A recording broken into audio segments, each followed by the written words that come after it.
So wala akong TIN number. Iniintay ko yung sagot. Wala akong TIN number. So nagtanong-tanong ako rito sa UAE ng Dubai UAE ng mga vlogger dito na kapwa ko Pilipina na asawa ng mga Arabo. Wala pa ako nakikitang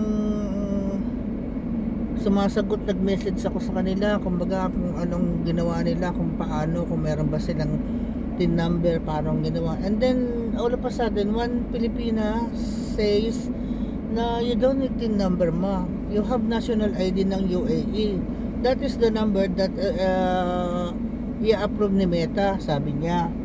So I try now today, so they approve the national ID of UAE, but the problem now, hinihinga naman ako ng bank account number. Wala naman akong bank account number dahil hindi naman ako nagtatrabaho.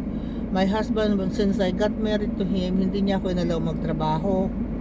So the problem is that hindi ako magkaroon ng account number at saka IBAN number. So yung anak ko, sabi niya ibibigay niya sa akin yung kanyang PayPal. Sabi ko hindi pwede, sabi kailangan daw nasa pangalan ko. Hindi naman, ma, hindi kailangan nasa pangalan mo. Ayun na, hindi ko na alam kung anong gagawin.